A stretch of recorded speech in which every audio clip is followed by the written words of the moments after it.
why is money very important to you? Why money matters? Like I said, it's one of the things they didn't teach in school.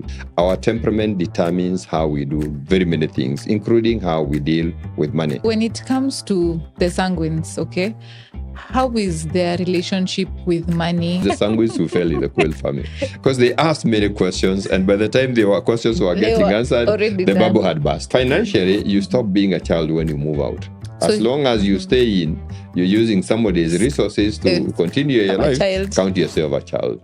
We should never pull numbers from the air for a budget. You can't say I'll spend 5,000 or 10,000 for transport. What is the basis? The best basis is your experience. When you capture your expenses on MyZora or any other tool, you'll be very clear how much did I spend. Ladies and gentlemen, thank you so much for joining us today. Welcome back to episode 2 of Money Matters powered by MyZora, a continuation of basically our first episode. And today we have, let me call him a legend, today with us, talking about 2 very important matters. So I will allow him to take it over. But just before that, please remember to like, subscribe, and share this episode and moving forward. Thank you. Thank you for having me here, and thank you for accepting me in this channel. My name is Wahome Ngari. I'm the founder and the chief executive officer at the Personal Finance Academy. I'm a financial literacy coach. My business is very easy. Help people work around a very complex system called money. And that's why when we come to Money Matters, we want to discuss that complex system so that people can grow better with their money. And this is through financial literacy programs, structured programs. This is through personal coaching. This is through talks. And all that can help people to understand this complex system. Okay. Thank you so much. So, Mr. Wahome, I know you're on a personal level, but why is money very important to you? Why money matters? Why money matters? Like I said, it's one of the things they didn't teach in school. It is one of the things that everybody has to deal with. It is a system that's not well understood, and we have to help people, then it becomes important. At any rate, money is the currency of life. Everybody has to deal with money. For all the things that we have to do, we have to deal with money. If we don't get the proper grounding, if we don't get the proper lessons, then obviously we learn from the college of hard knocks. And in the college of hard knocks, sometimes you get knocked very hard and you lose big money. You can learn from the University of Life, but it takes too long to be able to put the lessons together. So it's easier to learn from others, and I occupy that space where I help individuals, I help families, I help corporates so that they can be able to do better with their money. Okay, thank you. So the first thing or their first agenda is something called temperaments. Most people say I'm an extrovert. That means maybe I'm loud. Okay, I'm quiet. I'm an introvert. Could you maybe explain to us in depth, what are these temperaments? Is it only about being an extrovert, introvert? Does it affect our money habits? What does it do to us in detail, please? Okay, now, just like you mentioned, humanity can be divided basically into 2 groups. Yeah. We have extroverts and we have introverts. Roughly, extroverts are all those people who get comfortable easily in new spaces, with new ideas, with new concepts. Very easy, without a lot of problems. They'll get into new people, and they will actually flow in quite easily.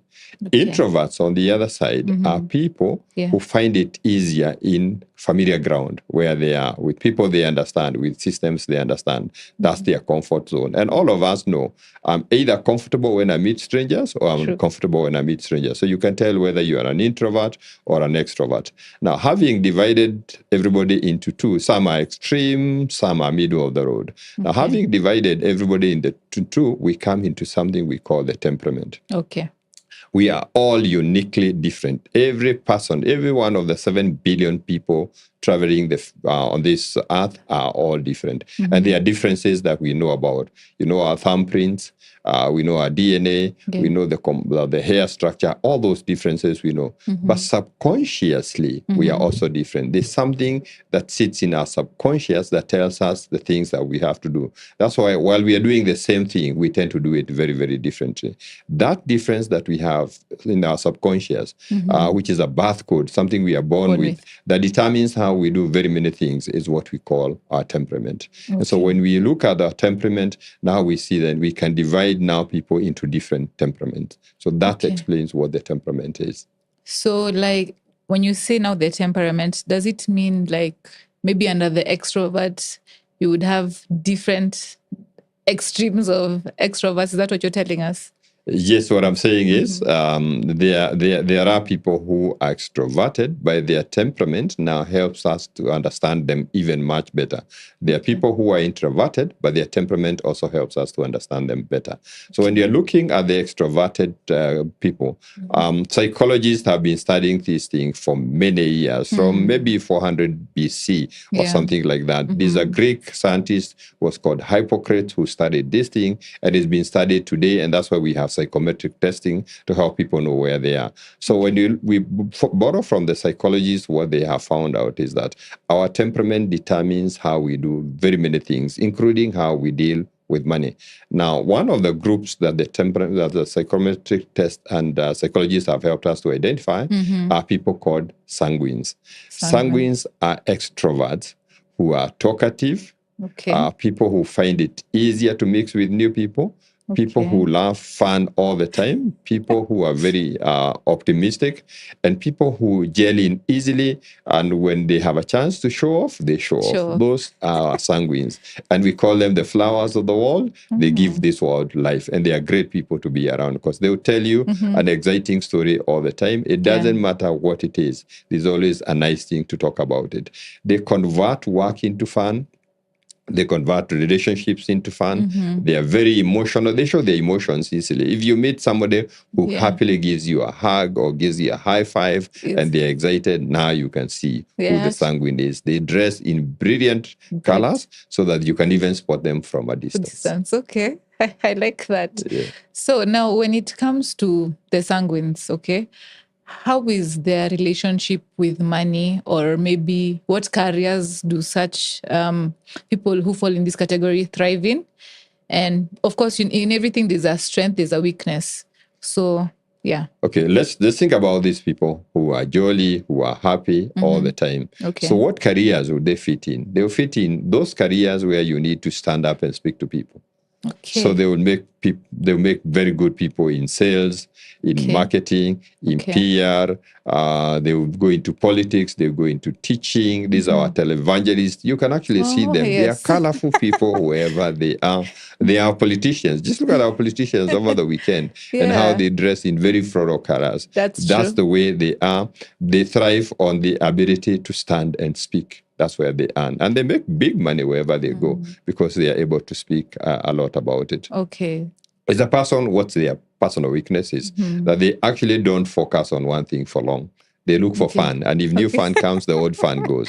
So if they are reading a book, they are unlikely to finish it. They can actually watch a series, 2-3 series at the same time without following each other. Now, they consistently don't stick in one place for long. So if they take a job for 2 years, that's too long. They will change into another job. So they move quite fast. But they have their own strengths. They are big influencers.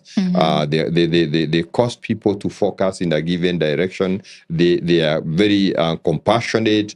They bring their heart into things. They are people you can easily trust because they come with their heart. But now when we come to money, I think that's where we can actually be able to see them. If you have to make your life fun, then money comes in very handy. So they find shopping very easily. They will buy easily. You know what you call impulse buying? Yes, it's very common for them. Yes, if they see something, it is exciting, they buy. The other reason why they buy quickly is because they speak. Every time you go speaking to different people, to hawkers here, you will find you have to buy. So they buy many things. And sometimes they buy, when they feel a bit bored, they will hit the shop, they will get a thrill out of buying. And when they get back home, maybe they don't like these things. They don't like what they bought, but they bought it anyway. And they are early adopters. When we have a new phone, we have a new technology, they're among the people who buy it very, very fast. Now, consequently, because of how they do their things, it is easier for them to get into debt. because Wow. even when they're short of money, they still want to get into debt. And in their mind, generally, Yes. they want funds. So wherever the money is going to come from, they will not consider the cost of the money. Yeah. They will not consider maybe how they're going to pay that money. So they might end up with a lot of debt. So they might live a very exciting life, but Yes. there's a risk if they don't structure themselves, if they don't set up goals, they Yes. might find challenges ahead in life. Yeah.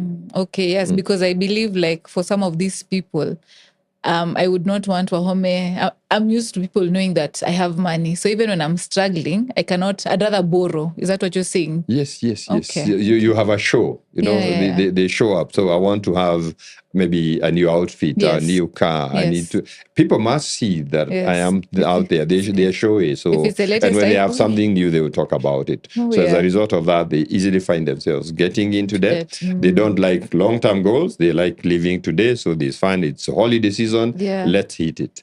When it comes in January, tutajua vile tutafanya, but let's hit it now. especially with this season. And I believe even when it comes to, they would opt for shorter investments, anything that money can go in, out. That's what they would Yes, prefer. if you're looking for investment, and I must caution, that's why they actually get scammed easily, because they look at returns very quickly. They don't want to get involved in deep details. They want the return. So in case of investment, they are looking at where can I put in my money and get it tomorrow. They don't want long-term investments. That's not for them. Life is for living, and we live now. We must enjoy the party now. Okay, that's interesting. Yeah. Is there another category of extroverts? Yes, there's another category of extroverts. So we talked about the sanguine. Sanguines, yes. Great people who give us color. Yeah. But basically, like when they come into our training programs, we Yes. help them to be a bit structured. Okay. Shop in a structured way, Okay. Set up goals and focus the money. Because if you don't tell the money where it's going, it will demand to go anyway. That's true. For them, the emotions help their money to go. Okay. When they're making a contribution, they want to make the biggest contribution and they want everybody to know. So that sometimes hurts them. Okay. Now, the second category who are extroverted are called cholerics. Cholerics, now, these are people who are doers. They like doing. You see, the sanguine was adventurous. Now, these ones are doers. They like action. So wherever they go, they want things done. Not talking about things. Let's get it done. Let's get into doing it. They are dynamic. They are people who are natural readers. They get things moving. So they like taking charge wherever they go. And it's easier to know them because they don't ask for other people's opinion. At any rate, they tend to tell people what to do. They walk with authority. They talk with authority. They sit with authority. They read other people. And that's why in life, they will fit in those careers where we are looking for leadership. We're looking for charisma. We're looking for productivity. Yeah. These are the people who make very good CEOs of organizations. Senior management, our senior clergy, our senior politicians, our military generals. We're looking at entrepreneurs, large-scale farmers, because they are risk takers and they are determined to take the risk and get moving. Okay. What about when it comes, what are some of the, like you've mentioned, I believe in every temperament, there's some strengths, weaknesses. Yes, so, their strength is they get the job done. Whatever job you have, trust me, they will put in every effort. Leadership is very easy, so they will lead the people. They will get action done. What's their weakness? They push others, or they can push other people. They can get things done. They can work on people if that's what it requires. Excuses. They are not time for excuses. They do not have. They are not emotional. They don't show their emotions. They will push people. And so, if you have weak people, if you have sanguines around, they get angry because they do not want stories. They want the action. They don't want excuses. They want the results here. But they are very dynamic. They will get things done and done quickly. Now, when you come into the financial world, they are risk takers. So they can actually take a risk. They will calculate the risk. They will do the investment. They will get things done. And even if when they make money, they like living a good life, but they find it difficult to share their wealth with other people. So I have a good house, I have a good car, I have a good family, but I might be the most successful brother, but I don't bother about the other people. So they like leading on the self, yes. They are dynamically want to drive self. Very organized people, they will pay their bills on time, they will keep their records on time. If you work for an organization and you tell them you didn't pay the bill, they actually come with a file. They have records. They have their records, and they will actually ask, well, if they ever come or they call, they ask, who is the boss? Okay. And why are you telling people They have not paid well, they paid. This is evidence. Is this receipt from you? And why are you wasting people's time? They come from that point of authority. Okay. So they are very authoritative in what they do. Yes. And they tend to do very well when they're given a chance to do leadership. They hate failure, so they make an effort to see that there's no failure on their side. Okay. That's very interesting. So I believe those are now... Those are our extroverted those two. Temperaments. Okay. On the introverted side, and none is better than the other. You cannot say this is better than this. It was a question I was going to ask. Yes, and nobody is 100% one accelerate. Oh yeah, because just that there's one that is dominant as compared to another. Yes. Okay. So you might be 60% this, 20% this, 30%. And when you do psychometric tests, that's what helps you to understand where you are. Okay. And psychometric testing is important even for parents because it can help you to, you can help your children to pick a career that's rhyming with their personality and their temperament, because that way they'll be able to perform better in whatever careers they get into. Now, when we come to the introverted category, there are two of them. Okay. One of them, we call them the melancholic. Okay. Now, the melancholic is that person who is very orderly. Okay. He wants to work alone in his own space. He's very orderly. Everything must be done in a given way. Yes. They are neat, they are clean, they follow protocol, they get things done. They'll get things done, but slowly, because every one of them must be meticulously done in a given way. You can see them in the way they dress, in the way they arrange things, in the way they address everything. They are very formal. If they are addressing people, they will start by the protocol. If you ask a sanguine to address people, they'll start with a joke. Yes, okay. If you ask a choleric to address the people, they'll start with the agenda. True. So everybody wants things differently. So they are that dynamic. They are that dynamic in as they will get things done. And they have a gift. They are very artistic. Okay. This is the group of people who can actually go to the gallery and look at what the gallery has to offer. Okay. Trust me, a sanguine can never get to the gallery. It's not fun. It's going to be very boring. It's not fun. They cannot go to the museum. These ones will listen to jazz music and they will actually enjoy it. Yes. They have a cool heart, so they're able to settle down within. They can actually stay on their own as they're able to work. And that's why in life, they will fit in those careers where we need to work with few people, but we need to work with a lot of information. So very good doctors, accountants, pilots, our researchers, our writers, our university professors, people who can work with a lot of information. They will have a lot of information, they can share it easily, but they can keep it to themselves. Okay. Now, of course, their weakness is they want everything methodical.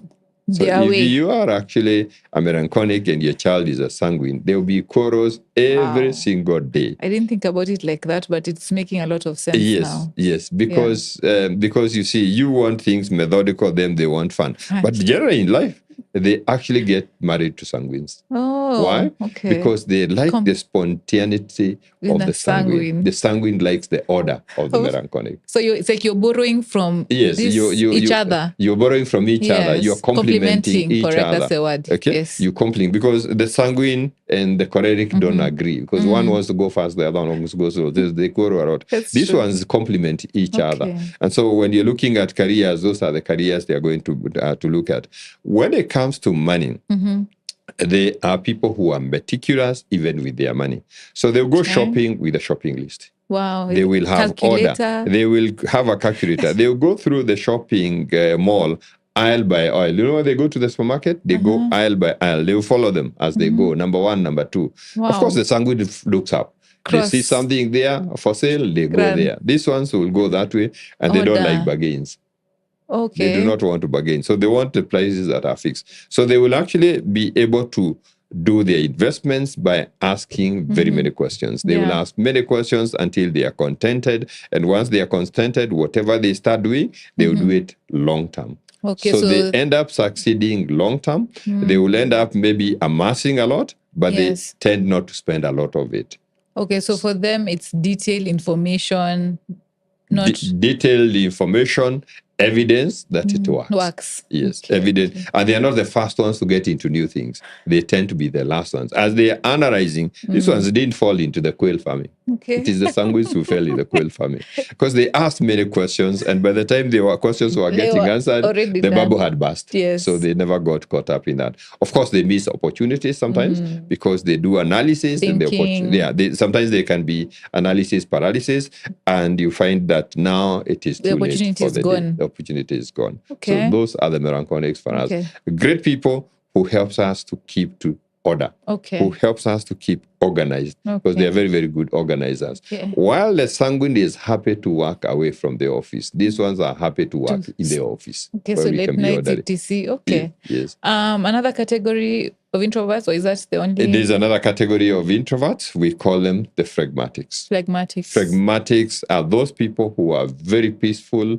who are quiet, who want to stay in their own space, who easily fit in with other people because they don't make a lot of noise, but they are very friendly. They're easy to get along. You tell them your secret, they will keep it. They are patient, they listen, and they get things done. Wow. Now, when you think about them, where do they fit in this world? Yeah, they fit in all those places where they need to work alone with nobody interfering. Okay. And so they make very good backroom office workers. Techies. They are techies, yes. We put them in a computer room and they'll be there the whole day. They will be the architect who can be there the whole day. In fact, the pilot who can actually fly the plane without having to make a lot of noise. All they do is say welcome, and they say we are landing. That's it. They don't have a lot of story. But see the amount of information they have to deal with in a given time. It's a lot. And they are very productive because they are able to do something consistently for a long time. When they take up a job, they rarely change jobs. They can work for one employer for 30 years. Remember, the sanguine could not do 2 years. These ones are consistent, they are trustworthy, but they have a big challenge. Okay. They only want to do things they've done before. They don't want to try anything new. They are laid back. Sometimes they can be a bit lazy. They can be a bit stubborn. And so sometimes they need somebody to shake them because they have the potential to run the supermarket, but they find just running a kiosk is what okay. I'm doing, yes. So they don't use all their talent. Because they take a job and they take it for a long time, you will find they are very consistent in some investments, and they can invest in long-term investments for long. So they actually amass a lot of wealth. But what is interesting is most of their wealth goes to other people because they're very caring. So this is the mother who goes to the shop, buys very many things for the children, and maybe nothing for herself. This is the father who's gone traveling and he's bought goodies for the family, but he has not brought anything for them. So they tend to live for others. They are very good with shopping. Yes. They understand early bird offers, where you get discounts, where you get that. They understand that.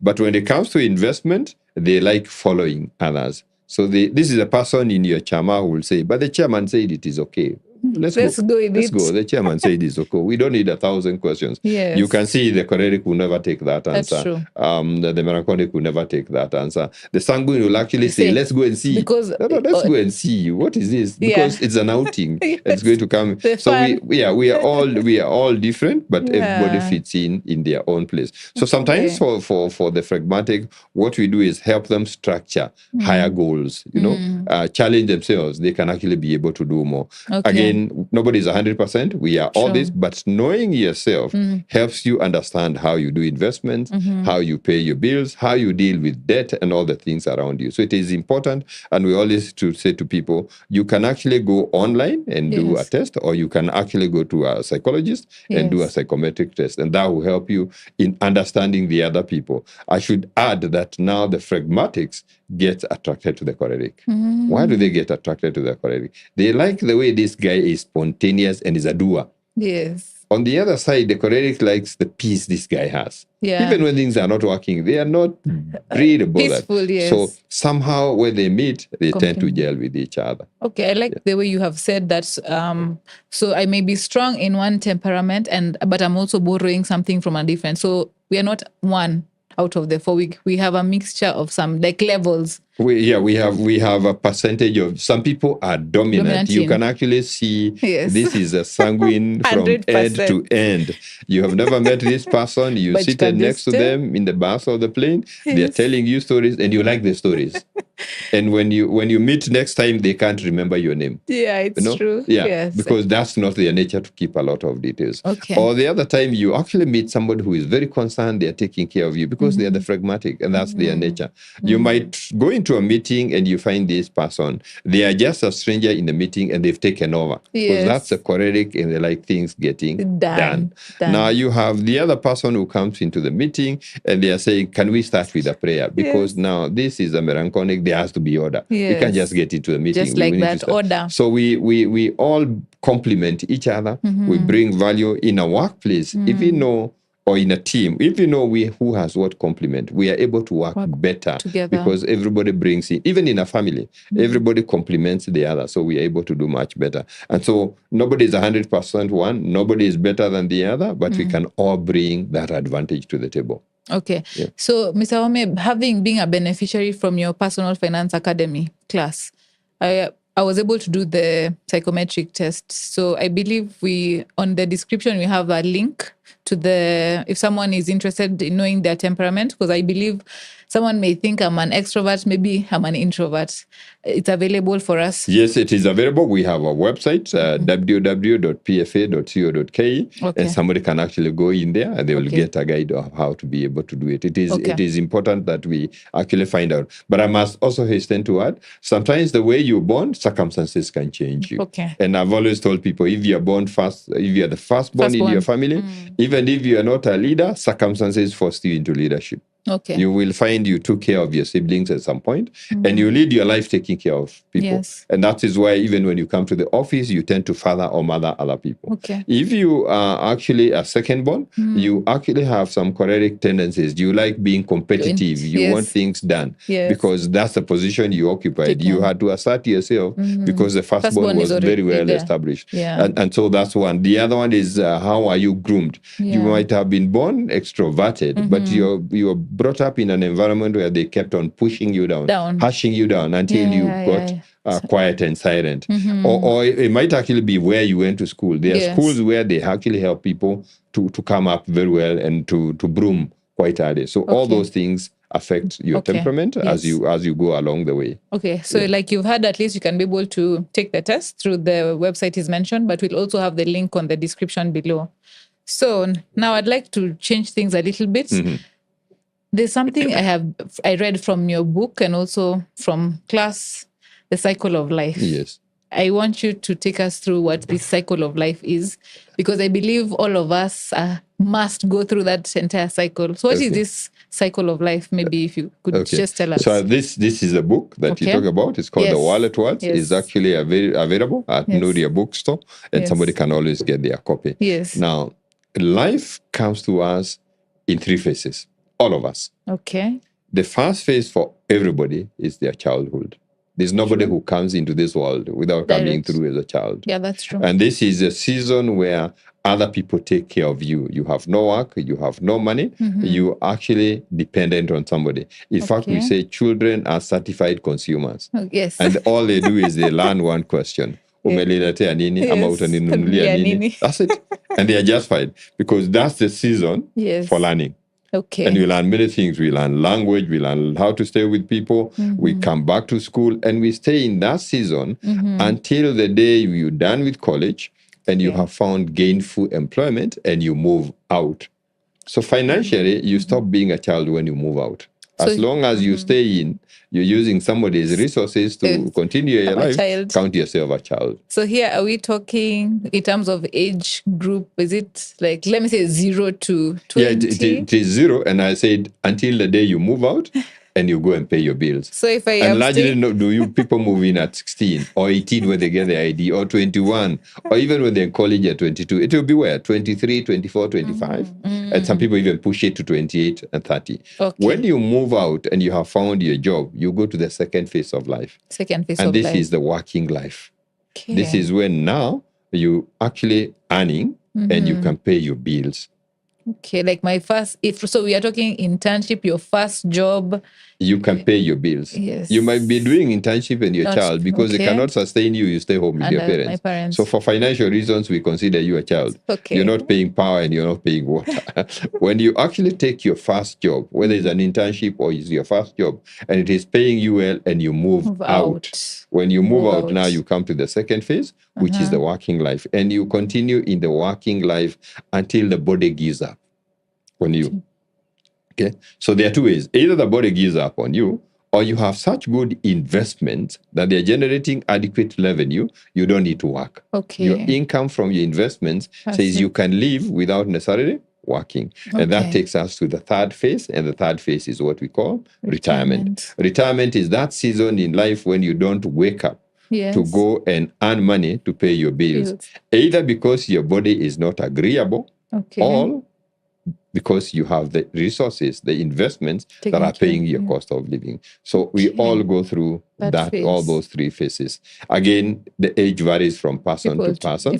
Some people confuse that when you're 50, 55, or 60, you leave your employer, you have retired. That's not retirement. That's a transition. You have transited maybe into your own engagement. So you are a teacher. Now you have to go and run a posho mill. You are a banker. You have to go and open a business. You know, you are an engineer. You go and open up your consulting firm. So you have continued to work, just that you're working in a different environment. The only thing we need to know is that in every phase of this life, there are things that are critical that need to be paid attention to. We have said childhood, the children are depending on us. The biggest thing for children is learning. They must get proper grounding. And so parents must invest in their children so that they get better grounding. But naturally, what will they need? They will need clothing. They will need healthcare. They will need minders. When they are on holiday, you know, they have all these co-curricular activities. You will have to buy them toys, celebrate their birthdays. So if you are a parent and you have a child, it is critical to always think about income security. Income security. Because you must secure your income. Because even if you face what we call the challenges of life, unemployment, accident, sickness, business failure, you know, all those things that interrupt life, the children will still ask their good question. So you must have the money. And that is why contingency planning becomes very important. Insurance becomes important. Investment becomes important. And we always recommend to people, you must work with professionals, people like Mother, who can help you to focus on that area so that it is properly done. And in every of that period we are calling childhood, whether you move out at 25, the money issues are different at every age. The money issues you're dealing with before 10 are not the money issues you're dealing between 10 and 20. Because 10 and 20 is what? High school and college. You know, below 10 is where we had primary school. Now, when we come to the working life, there are many things that are requiring attention.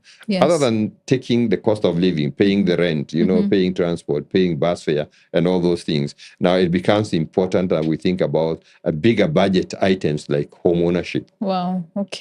Having investments that can take care of maybe starting to set up money for our retirement, taking our children for holidays. You know, all those things require some attention. That's why planning is important. Understanding setting goals, understanding using budgeting tools, understanding the investment arena. And that's why it's critical to work with professionals, again, like Mother, who can walk you through that phase. Because when we come to the last phase, life is interesting. We find we have a lot of time. We have not too much energy. So we need the money to fill in that space. Because we are not able now to generate the money. Yet the demand is there. And one of the biggest constraints there is healthcare. It's healthcare that we need to do. So it's a cycle. It's something that we have to go through and we have to plan for it at every given stage. Now, because you've mentioned the 3 stages, what are maybe some financial mistakes that these 3 that most people tend to make? E.g., maybe childhood not so much, but maybe I have started working. Maybe I'm in my 20s, 30s, 40s. What are some of the mistakes people? Is it borrowing, you know, for my lifestyle? What are some of the things that you've seen that most people tend to make? From research, from experience, from my coaching experience, there are some mistakes that we make. And the first mistake we make is living beyond means. Okay, just explain that Every to us. time you're spending more money than you're making, you're living beyond your means. Okay. And it might be something you've not noticed. It might be the cost of rent that you're paying. It might be the place where you take care of your children to school. It might be actually the lifestyle that you have, the entertainment and everything. Yeah. So it is important on a monthly basis to say, what am I spending? And that's very important. And that's why you need a tool. And there's a good tool called Myzora that can help you to actually see how much you're spending every month. You capture your expenses, it tells you what you're spending. And you can put in your income. And on a daily basis, it will tell you out of your income, how you faring on. So it becomes critical to manage that. That's one mistake we make a lot of times without noticing, spending more than you're making. Every time you're spending more than you're making, you're living on debt. So it's because so it's basically most of us are not having a budget. So money comes, I start spending without thinking. Is that what you're saying? Yes. There are two things we may not be having. We may not be having a budget. So money comes, we just spend it. Okay. So it is important to have a budget. People make a mistake. And the budgeting process is very simple. We should never pull numbers from the air for a budget. You can't say I'll spend 5,000 or 10,000 for transport. What is the basis? The best basis is your experience. When you capture your expenses on Myzora or any other tool, you'll be very clear how much did I spend on travel. Transport. How much did I spend on airtime? How much did I spend on entertainment? And you look at it and see, do I like it or do I need to change? Can I change? And there are things you can change. If your transport cost is very high, you can look at what is it you can be able to deal with. It might mean you wake up earlier. It might mean you move a house, get closer to where you work. So there are many dimensions. Aspects. It might actually mean you look at how all of you are transporting yourselves in the family. Once you adjust that, now you have a new number. That new number is what fits in your budget. Now, for your budget to work well, the other mistake we make is not having goals. You are not clear what you want to achieve. It is very, very important. You can't take a drive from here and hit Mombasa Road without being sure where you want to go. So if you get to Mororongo, are you there? No. So if you get to Athi River, are you there? Not yet. Where are you going? You can't hit Mombasa Road without a destination. So it is important to say, in the new year, these are the things I want to accomplish within that year. Could be items of furniture you want to procure, might be electronics, might be debts you want to pay, or some savings you want to do. But it's also important, those are short-term goals. It's also important to think mid-term. In the next 2 years, 3 years, 4 years, I want to buy a car. I want to go back to college. I want to buy a property. I want to start a business. I have this international travel I've always desired to do. For each of those things, identify the item. How much is it going to cost and when do you want to achieve it? Because then it's easier to break it down and say, how much do I need to save every month? So that now when your income comes in your budget, you have a provision for that. So you're not wondering, what am I going to do with the money? But as we do that, we also need to look at long-term goals. We should never forget long-term goals. They'll take us 5 years. They'll take us to a lifetime. And they tend to be expensive. So planning for them early is important. And here we're looking at our children's tertiary education.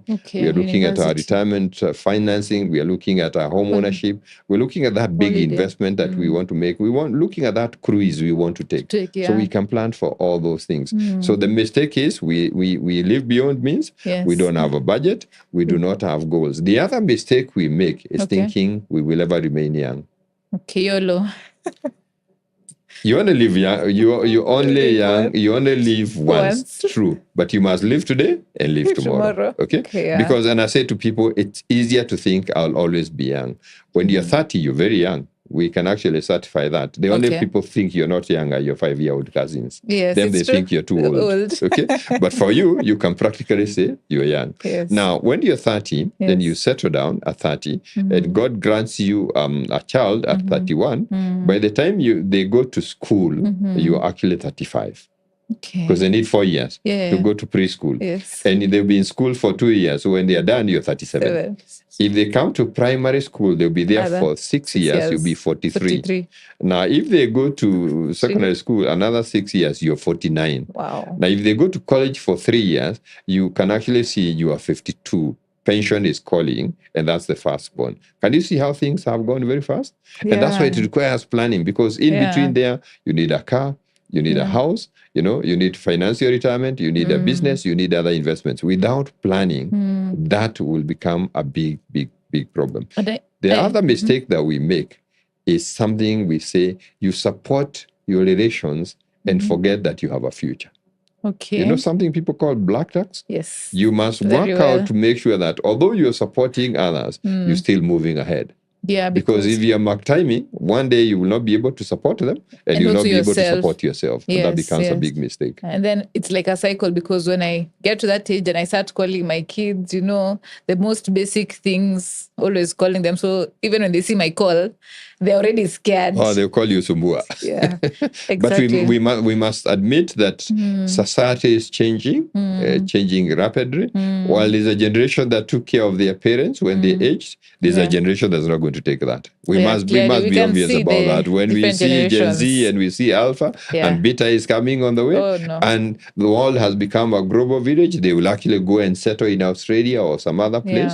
Now, that's why it is important for us to plan, so that we can actually say, how will I finance those days? And those days you finance with the income you're making now. Today. And that's why you need a budget, so that you have a provision for it.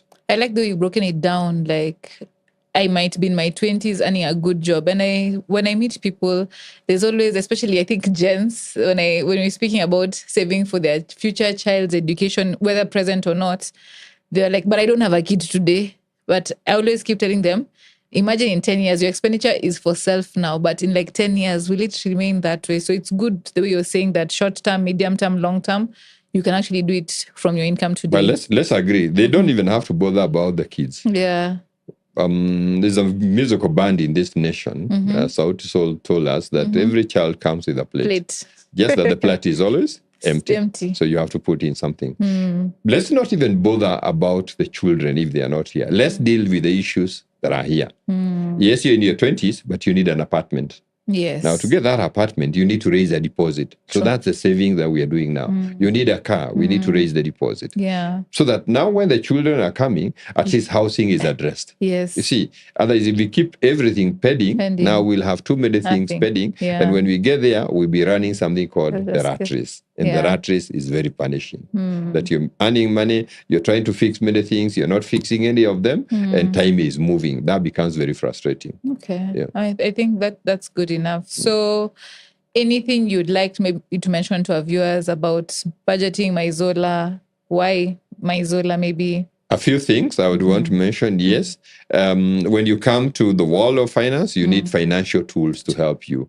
And one of the best financial tools you have for budgeting is a tool that helps you to be able to say, this is the income and this is where the money is going. Okay. And Maizola is that dynamic. It can help you in capturing your expenses. Maizola can help you in capturing your debt so that you can see how they are coming down. Maizola can help you in capturing your investments so that you can also see how they are able to grow. So it gives you a panoramic view of your finances, and you have it on your phone anywhere you go. It doesn't cost you to get Maizola, and it becomes easier for you to be able to work with it. So this is one of the things I would highly recommend. When there are tools make it easier. Now we don't have to do smoke signals because we can actually be able to use the phone. So it is the same thing in the world of money. Let's use the tools because the tools will be helpful. And Maizola is one of those tools that are very helpful. Okay, thank you. Thank you so much. So maybe your final parting shot.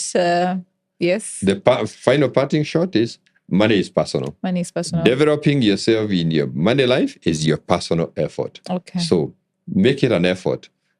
Get yourself maybe a professional you can work in your personal money space. But equip yourself, train yourself, look for a book to read, look for a course to attend. Because once you build yourself, you're going to be much better even when you're working with a professional. They didn't teach it to you in school. You have to learn it in life. And that becomes your responsibility to equip yourself. Okay. So thank you so much for your time. I appreciate. To our viewers, again, thank you so much for watching this episode. Please remember to subscribe, like, and share. Thank you very much. See you on the next episode. We bring you Maizola, a money management mobile app with these powerful features. Budget. To plan where your money goes, set spending limits, and avoid impulse buying. Income. to track income sources and analyze your earning patterns. Expenses, to record daily expenses, track spending habits, and avoid overspending. Savings, to set savings goals, create a savings plan, and track progress towards achieving your goals. Investments, to plan and set money aside for investing. Assets, to monitor value of your assets over time and get a complete view of financial worth. Loans, to plan for loan repayment and monitor progress towards becoming debt-free. Download My Zola app on Google Play Store and App Store.